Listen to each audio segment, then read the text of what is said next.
Good morning, everyone.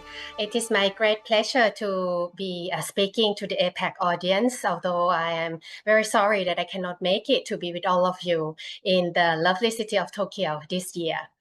I only have 15 minutes to talk to you about the long-acting Lenacapivir for PrEP and its implementation challenges in the Asia Pacific. So let's get straight to the point. We still have 1.3 million global new HIV infections annually, and nearly a quarter of these new infections are happening in our region. And although the global oral PrEP uptake has accelerated over the past few years, there is still a huge gap in our region where only 2% of the 8.2 million PrEP target was achieved in the year 2023. In order to get PrEP or any HIV prevention options to the people, we always follow these three principles. The first one is the demedicalization, which is when you identify clinical steps which can be task shifted or task shared, so that you move services from being a facility-based one into a community-led one, or even to be a self-care. And simplification is when you identify less complex ways to deliver services while maintaining efficacy and quality in order to move it from a nice to have steps into the only must have steps. And differentiation is the last principle when you tailor services to the needs of certain group of clients in order to maximize the use of limited resources. And then when we look at these new generation long-acting PrEP options, it is therefore important to look at them through this demedicalization, simplification, and differentiation lenses. We have the long-acting injectable PrEP products already in the market or soon to be the market, and that include the cabotegravir intramuscular injection every 2 months and the lenacapavir subcutaneous injection every 6 months. And soon we will have the oral MK-8527 once monthly pill and the once yearly subcutaneous len injection in phase 3 clinical trials. But when we look at these options through the lenses that we already mentioned, where will these products be delivered and by who will certainly determine how service delivery models should look like. And since we are going to talk about LEN and its implementation, let's quickly review its science. In Purpose 1 study, LEN was demonstrated to reduce HIV infection by 100% as compared to background HIV incidence and the oral PrEP options with 0 new infection in cisgender women. And in Purpose 2 study, LEN was demonstrated to reduce HIV acquisition by 96% as compared to background HIV incidence and by 89% as compared to oral PrEP option in MSM, trans, and non-binary persons with only 2 new infections in the LEN arm. And to use LEN for PrEP, one needs to start with 2 pills on day 1 and day 2. And then on day 1, there will be 2 1.5 ml subcutaneous injection into the abdominal wall, followed by the 6 monthly injection after that. Injection site reactions, including pain, erythema, and swelling, can happen, although tended to be less common over time. The nodules in the abdominal wall can happen in up to 60% in participants in both studies. In Purpose 2 study, the mean duration of nodule was 6 months, and the mean median size of the nodule was 3 centimeters. And this could lead to discontinuation in 1% in Purpose 2 study and less than 0.5% in Purpose 1 study. And at CROI this year, we learned that len can be given as 2 5 ml intramuscular injection into the buttocks. With these intramuscular injection, nodules were not reported, although pain can happen up to 80%, which was reported as mild and can resolve in a week. And this formulation demonstrated a higher peak and higher trough concentration as compared to the twice yearly subcutaneous injection. And therefore, the final dose to be carried forward would likely be less than 5 ml. And the phase 3 study of once yearly len intramuscular injection was expected to happen in the latter half of this year, and with the hope that the product will be ready for FDA approval in 2027. From a large online survey in 15 countries and territories in Asia and Pacific, with a study called the Prev Appeal study, 60% of MSM and almost half of trans women had unmet PrEP need. Majority of these unmet PrEP need were among people who have heard of PrEP, wanted to take PrEP, but never taken PrEP. And although there were people who never heard of PrEP, significant proportions of this unmet PrEP need happened in people who had already taken oral PrEP but prefer different PrEP product, or had already discontinued oral PrEP product due to barriers. So this demonstrated that the new generation long-acting PrEPs have high potential to fill in these unmet PrEP needs gaps.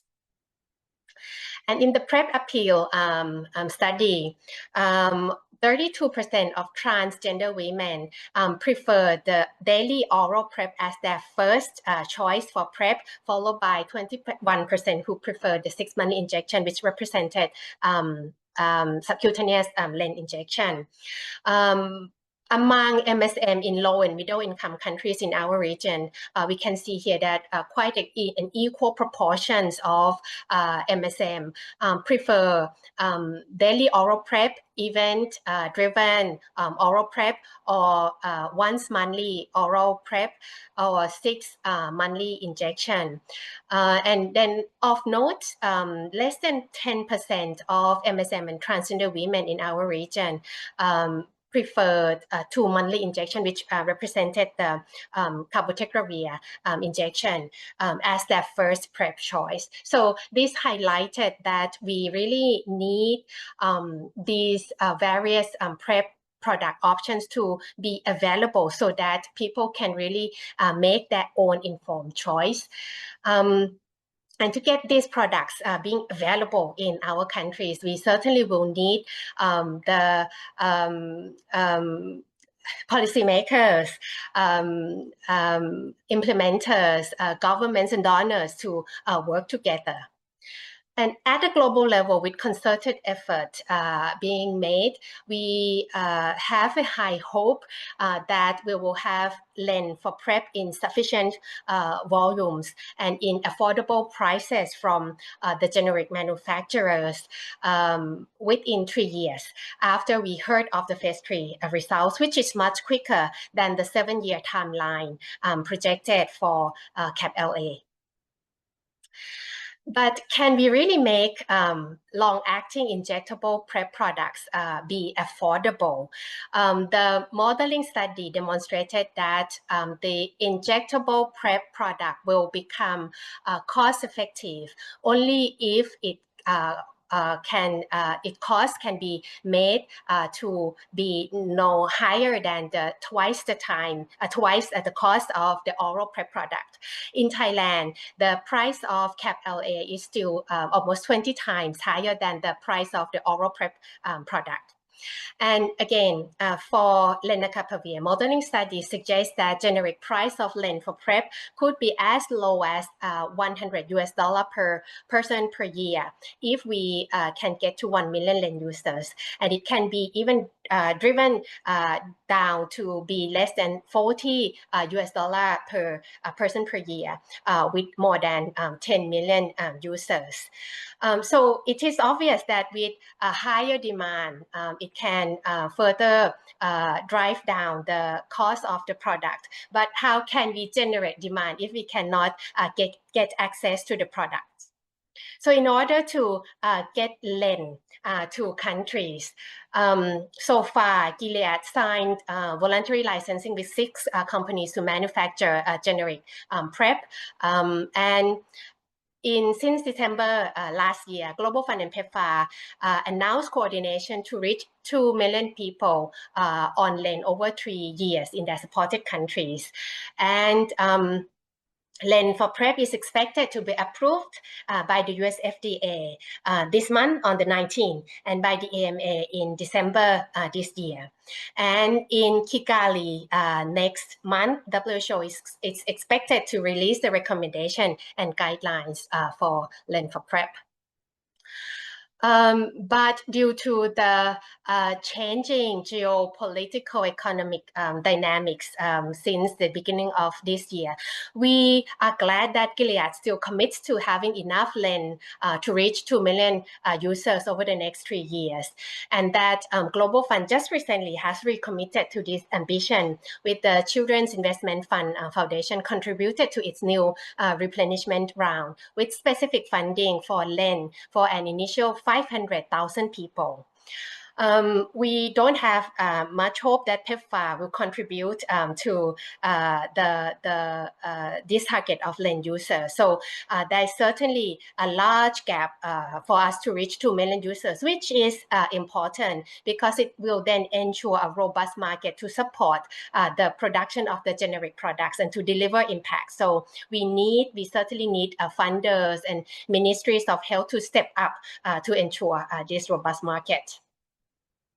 And now let's get our attention back to the region. What can we do in Asia Pacific during these very challenging times? And I know by heart that it has been very, very frustrating to most of us in order to survive, and not even to maintain what we have been doing. But if we don't do anything, Asia Pacific will quickly fall behind, and it will be too hard to regain. So we must start now to advocate for increased domestic HIV prevention funding, to protect essential prevention services, and to enable access to services, meaning that we must continue the support to civil society organizations to be able to continue their enabling environment activities. And we need to start discussing the possibility to create regional purchasing power through existing regional platforms, learn from experiences, lessons in the past, and these may need to be facilitated or endorsed by regional UNAIDS or WHO offices. We also need to start discussing with Gilead, with generic LEN manufacturers in Asia Pacific, because the majority of these manufacturers are in our region, to discuss on regional pooled procurement mechanisms. And because Global Fund just recently asked countries to reprioritize activities funded by the Global Fund, we must use this Global Fund reprioritization exercise to bring LEN to our region. And without the strong and unified voice to the Global Fund, the Global Fund supported LEN products will likely only stay in Africa. So we really need to work hard to send our voice. And we must use any remaining Global Fund support to do implementation research on PrEP choice in order to prepare diverse stakeholders and systems in our region, in our country, to be ready for long-acting PrEP products. And in any platforms, global platforms, regional platforms possible, we must watch and advocate for Asia Pacific. Gilead is ready to supply LEN while waiting for generic LEN production. So with now only Global Fund support, can we use regional purchasing power to replace PEPFAR and to bring LEN to Asia Pacific? So I would like to end with a few take-home messages here, that we have a large unmet PrEP need in our region. And this is urgent because we only meet 2% of the regional PrEP target. And all these foreign aid cuts are cruel and are real. So we immediately need to explore innovative ways to work directly with pharma, generic or original pharma companies through regional purchasing power. And we must make sure that we have our mindset ready for a truly choice-based HIV prevention services in our countries or in our region. So thank you very much for listening. And if possible, please support our Other Half campaign to raise funds for IHI. Thank you very much.